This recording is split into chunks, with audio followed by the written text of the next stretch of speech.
Kilo చేపలు అయితే మంచిగా క్లీన్ చేసి కడుక్కోవాలి. ఉప్పు వేసి కడుక్కున్న తర్వాత దాంట్లో 2 స్పూన్ల ఉప్పు, 2 స్పూన్ల అల్లం పేస్టు, 1 స్పూను పసుపు, 2 స్పూన్లన్నర కారం వేసి 2 స్పూన్ల ధనియాల పొడి కూడా వేసుకోవాలి.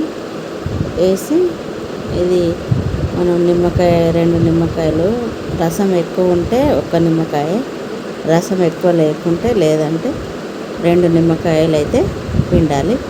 2 నిమ్మకాయల రసం పిండిన తర్వాత మొత్తం మసాలా మొత్తం మన పీసులకు పట్టేలాగా కలిపి ఒక అరగంట ఉంచి మళ్ళీ మనం కర్రీ ప్రాసెస్ చేద్దాం.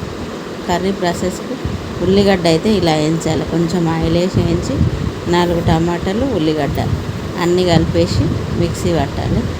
అదే మనం ఉల్లిగడ్డ వేయించుకున్న బాండీలోనే ఆయిల్ పోసి ఉల్లిగడ్డ, పచ్చిమిరపకాయలు, కొంచెం అంత పసుపు వేసి మనం ఇందాక టమాటా ఉల్లిగడ్డ పేస్ట్ పట్టుకున్నాం కదా, అదే పేస్ట్ మళ్ళీ ఇప్పుడు ఇందులో వేసి కాస్త గోలనివ్వాలి. ఎందుకంటే టమాటాలు పచ్చివి కదా, అవి అయితే పచ్చివాసన పోయేలాగా ఇట్లా గోలిన తర్వాత మనం మారినేట్ చేసి పెట్టుకున్న చేప పీసులు ఇప్పుడైతే వేసేయాలి. వేసేసి ఒకసారి కలిపి మనము ఇప్పుడు మిక్సీ పట్టిన గిన్నెలో కొన్ని వాటరు, కొంచెం చింతపండు కలిపేసి పోయాలి.